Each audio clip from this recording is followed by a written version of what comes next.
Our gut health really is a start to many of the illness, diseases, if not taken care of.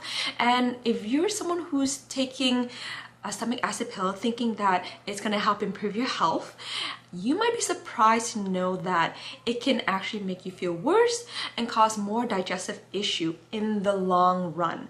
So today's video is going to be about how taking a stomach acid pill can interfere and cause digestive issues, and I'm going to share with you the 10 ways that you can do to make it better. So aside from taking medications that for cardiovascular disease, cancer, stroke, or diabetes, taking a stomach acid pill is one of the top 10 prescribed medication.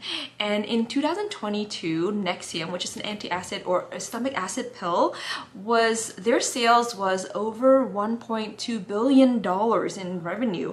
So that's a lot, and that's a B with a billion, not million. That's huge. And you might have known other names besides Nexium of stomach acid pill include Prevacid, Losec, Tecta, Pantoprazole, Zantac, just to name a few. And then also they can go by their generic names such as Omeprazole, Pantoloc, Pantoprazole. Oh, sorry, Pantoloc and Pantoprazole is the same thing. Anyways, it's just a generic name or not. Lansoprazole, Rabeprazole. I can never say that properly because it's all these Zol, right? Famotidine or ranitidine, which is for Zantac. And Zantac has been taken off the market in Canada in about a few years ago for a link with some sort of cancer. I remember when I was working in the hospital, we were used to giving it a lot, and then at one point the hospital started not having Zantac anymore, and it's really interesting to see, right? So my name is Jenny Nguyen. I no longer work as a registered nurse. I quit my job not too long ago because I had this gnawing feeling about, using different ways in order to help us heal, in order to make our body work in a better way for us that can help us in the long run. It gives us more vitality.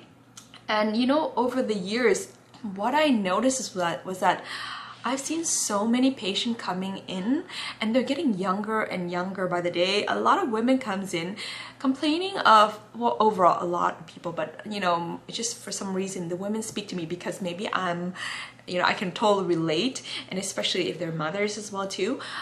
They come in, they have a lot of stomach ache, a lot of digestive issues, a lot of leaky gut, or celiac, IBS, diverticulosis, heartburn, GERD, a lot of pains and symptoms of the gut issue. And a lot of times is that they just get prescribed a medication and on their way they go. But the thing is that a lot of people don't know is that they think that once they get the prescription, that is the be-all and all cure-all magic pill. But when nothing's changed in terms of the lifestyle, then they keep on coming back to the hospital over and over again and to see the doctor with the same signs and symptoms and complaints that they have.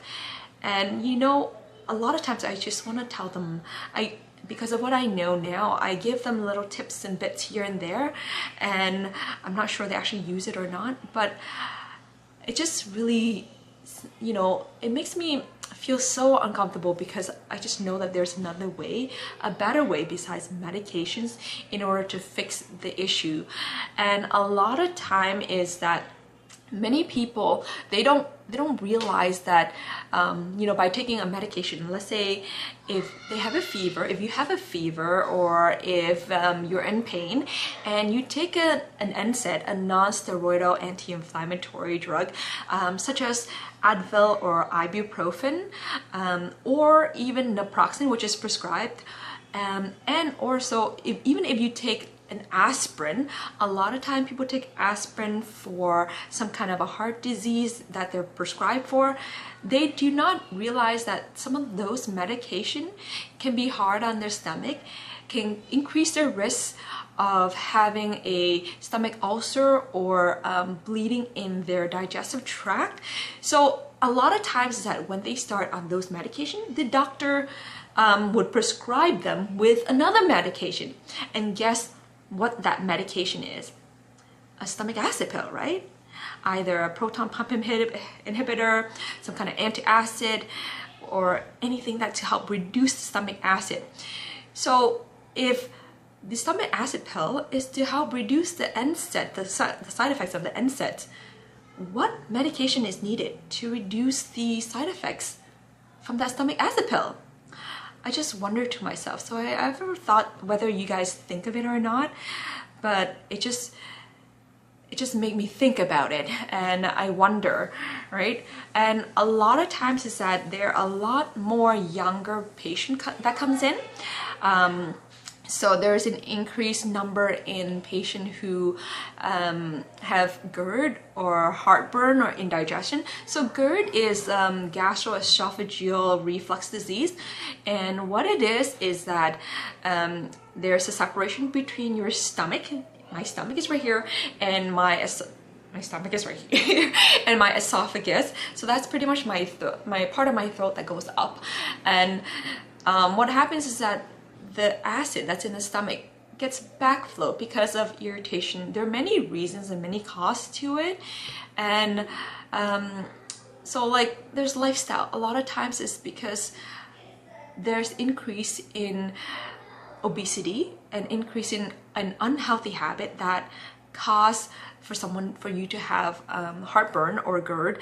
And some of those lifestyle factors could be an increase in or excess in carbohydrate intake, and excess in alcohol, excess in or taking too much or high diet of refined sugar, refined carbohydrate, high in fat, especially fast food or fried food, coffee, a lot of coffee. Obesity can affect it. A nutrient deficiency such as zinc or thiamine can increase your risk of heartburn or GERD. So these are some of the factors. Even overeating, excessive eating, and also frequent snacking. Those are some of the things that can cause you to have increased risk of heartburn. And so one of the things that people don't really know or don't really understand is that they think a lot of times is because the problem is from high acidity, right? When there's too much acid. So that's the reason why the doctor prescribed you a stomach acid pill. But this is a thing people don't understand. Even myself as a registered nurse didn't understand before. I would think that, you know, the same thing. So initially, high acidity, so like high hydrochloric acid in your stomach, can give you heartburn, right? Especially there's other factors as well too. So let's say in an acute stress incident, so you are under stress and strain in that short period of time. Initially, yes, the hydrochloric acid is higher and it can increase the risk of heartburn. But over time, with use and abuse, the gut lining or digestive system or digestive tract gets inflamed, it gets irritated because of all these lifestyle habits that you know, you do, and it leads to wear and tearing of your gut lining. And also you're not getting, because your stomach does not function as the way it used to because of all that inflammation, all that wear and tear. It doesn't produce as well as it should. And a lot of times is that the hydrochloric acid is on the lower side because of an underperforming stomach, right? From all that abuse over the years. And people often think it's high acid, but a lot of times it's more of low acidity that caused the problem. And by adding the stomach acid pill, it adds more fuel to the fire, right?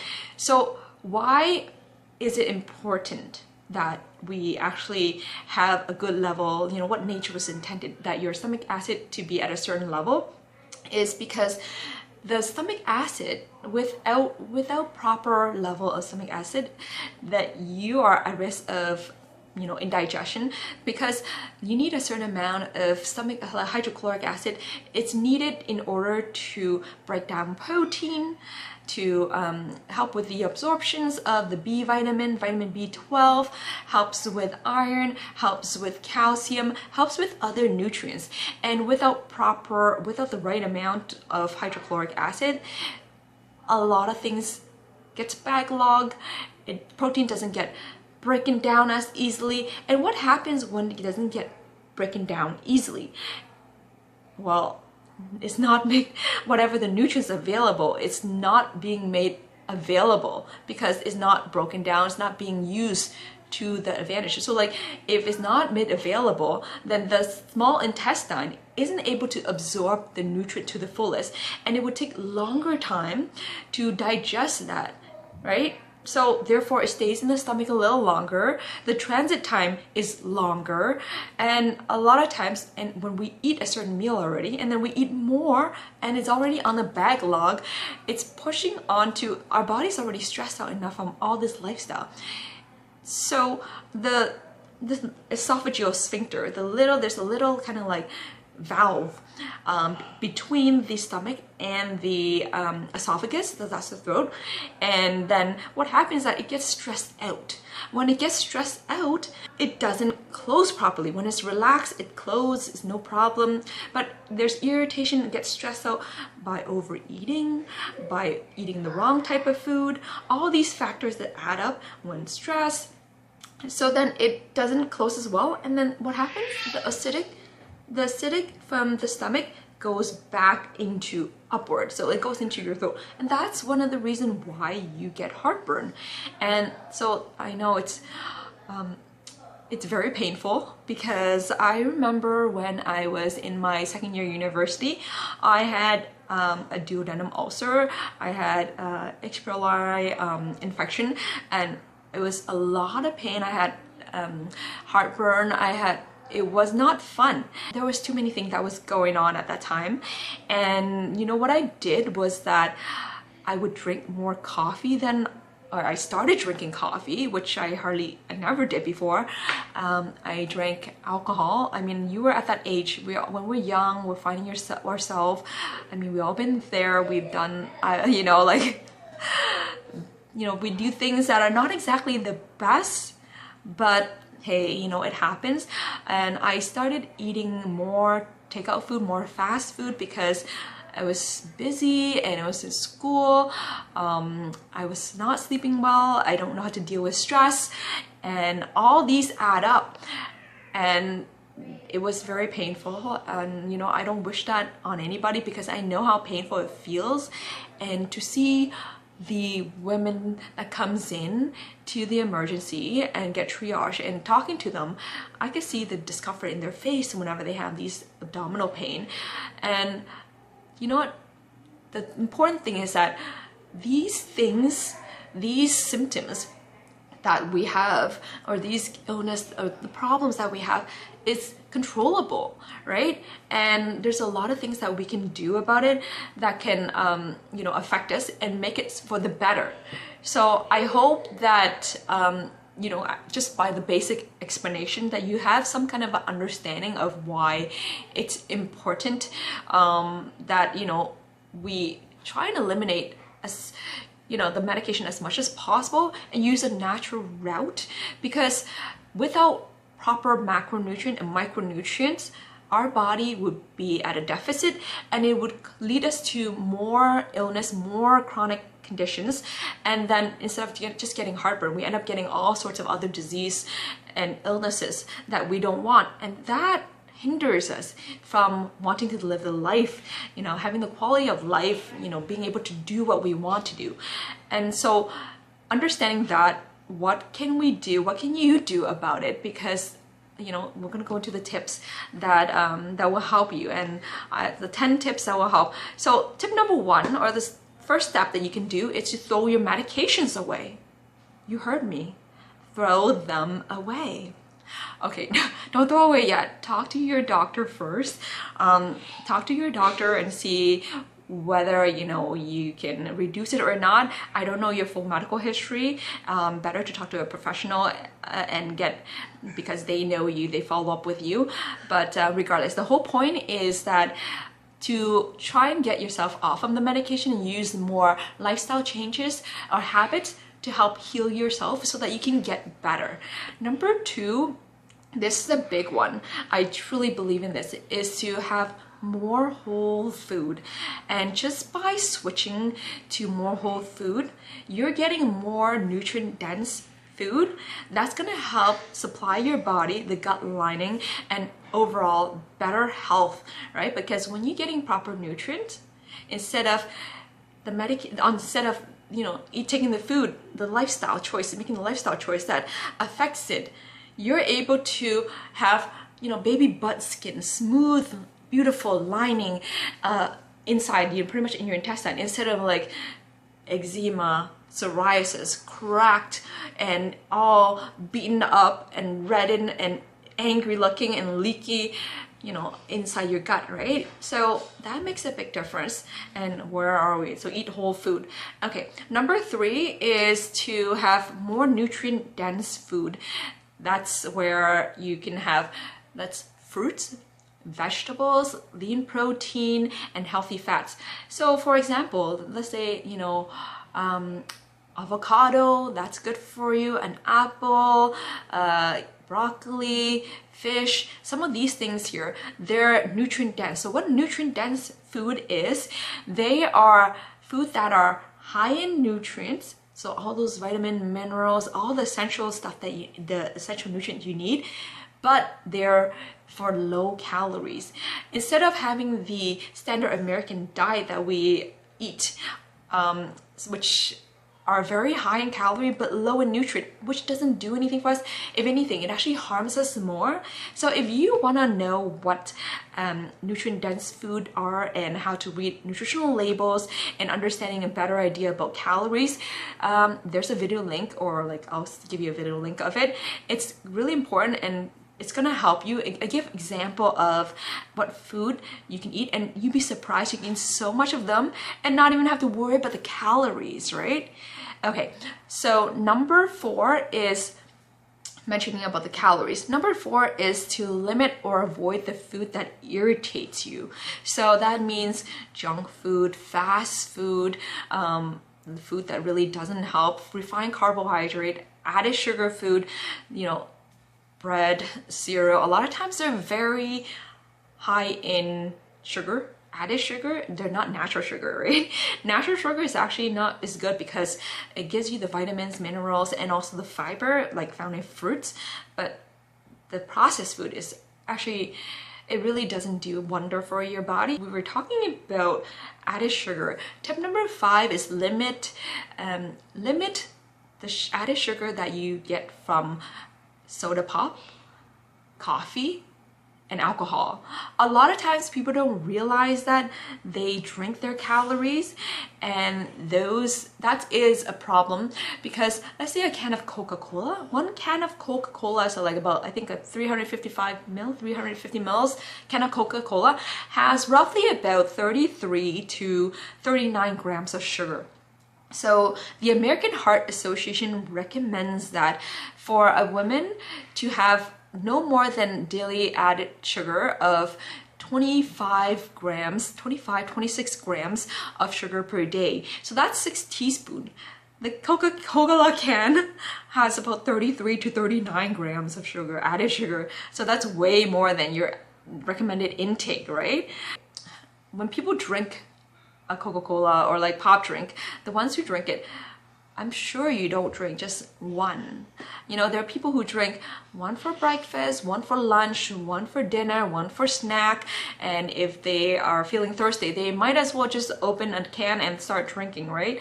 Or it's the same idea with those who drink coffee. I know a lot of people who drink coffee. When they drink one, the coffee lovers, they don't drink one coffee, they drink 2, 3. I know a patient that told me she drank 6 coffee a day, and another person 8 cups of coffee a day. I thought I was hearing her. I thought my ears were like, stuffed with wax or something, but she said 8, and I was like, no wonder you can't sleep. Yeah. And there are co-workers of mine, the coworker I used to work with, they would drink, some of them tell me that they drink 6 cups of coffee a day. So, and not only that, not many people just drink black coffee, like coffee with no milk, no cream. People add sugar, they add in, you know, their milk, they add their cream, they add anything else in it. So these are added calories, and people don't really count their calories when from their drinks. A lot of times they don't, and these are hidden sugar or hidden calories that can add to the weight very easily, and people don't recognize it. And not only that, coffee is a stimulant, and it causes, well, actually we can go into coffee a lot, and then, but anyways, let's go back. So tip number 6 is to get more active and, you know, to maintain a healthier weight.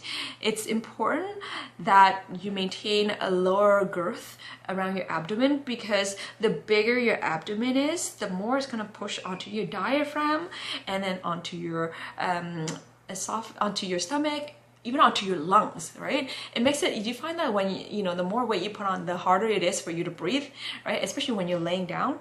Think of it like this. When you're laying down and your belly's so big, it's pushing onto your lungs, it's pushing to your stomach, and then everything is just kind of back. It's harder, right? It's pressure. So that increases your risk of pushing the pressure onto the esophageal sphincter, and it's gonna cause reflux, right? It's gonna go backward, and that doesn't help. I know it's harder to do, but even if you start taking walks little by little, it makes a big difference. I remember when I was doing my 365 days fitness challenge, that means I worked out every day for a year.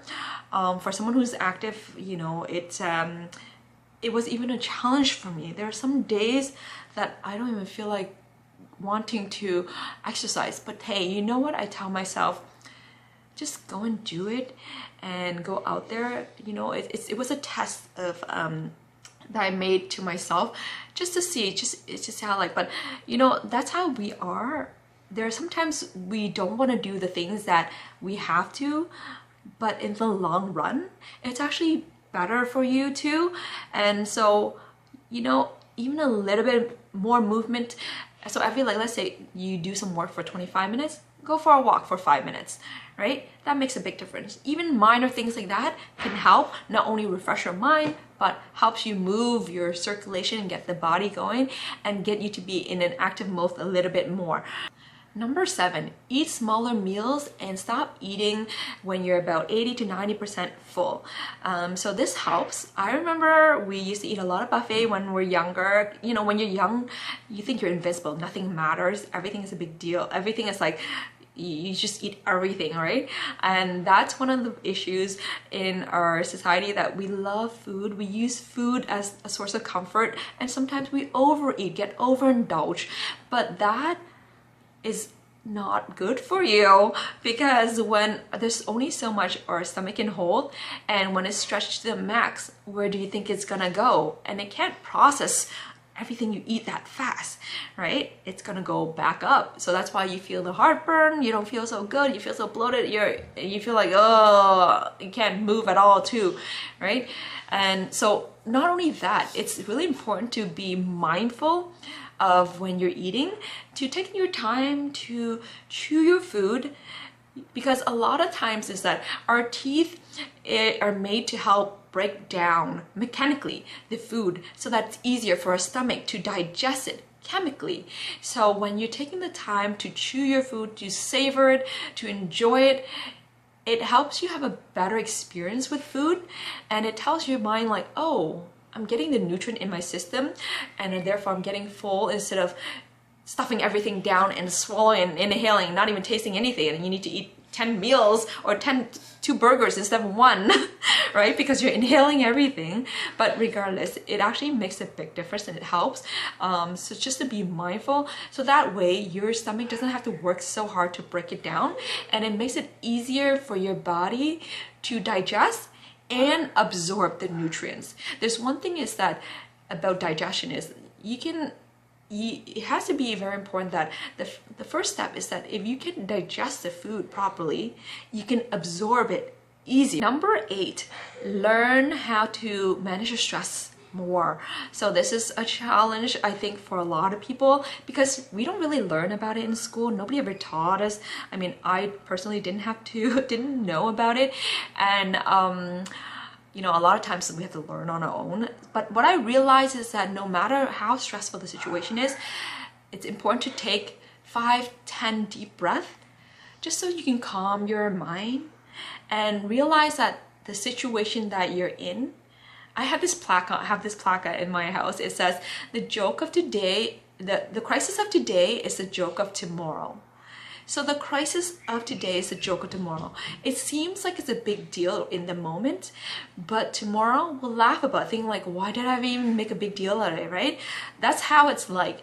And a lot of times is that just to not take things personally and just look at it from a rational, bigger perspective, it makes you learn how to deal with stress better. I think that's what helped me over the years of what to do. And number nine is to get more sleep. So whenever you get more sleep, 7 to 8 hours for adults, I mean, it depends. Some people, maybe they function well with less, some people need more. But anyways, I think 7 to 8 hours is the sweet spot. And when you get a restful night of sleep, it makes your stress level better. And when you're less stressed, you're less likely to reach for the easy, convenient, fast food choices, right? I mean, when you're stressed out, who wants to come home and do more work and cook a whole full elaborate meal, right? So it's understandable. Like, I mean, we all go through that. But the thing is that to have good sleep, it helps you manage so much more. Your leptin and your ghrelin, the hormones for hunger and also the hormones for fullness, it makes it in balance. You don't just go crazy wanting to eat everything in sight. You're able to have more control of your cravings, and therefore you're likely to at least choose somewhat healthier food compared to anything that's available, right? So it makes a big difference. And you know, when you choose proper food, you're feeding your body with the proper nutrients, and that will help you with the gut lining. It makes a big difference. And number 10 is to get yourself educated and becoming more aware of what you can do in order to help you take care of your health, help you get better, help improve your gut health so that you don't need those stomach acid pill. And so, some of the food that I'll give you 3 food that will help with, you know, improving digestion, and it's going to help with the gut health. So one of them is papaya, another is pineapple, and beet. So they have digestive enzymes, and not only that, they're a good source of vitamin C, vitamin A, they're a good source of iron, they have a lot of antioxidant, there's a lot of minerals. So those helps with your gut health. When you're feeding yourself properly, it makes a big difference. It helps heal your body better. And so I hope what I'm sharing makes sense and it helps you. This is not to say that, eat better and then don't enjoy life or don't eat any of the junk food. No. What I'm saying, actually I am saying that.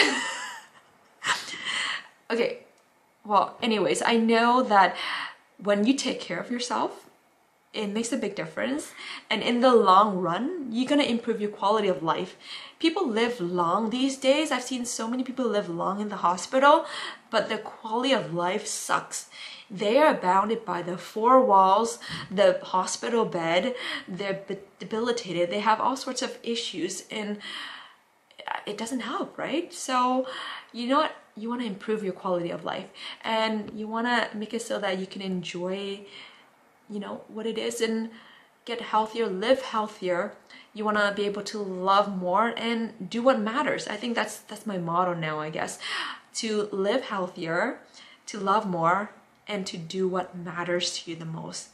So subscribe to the video, subscribe to my channel, and I will see you next time, and I hope this helps you. See ya.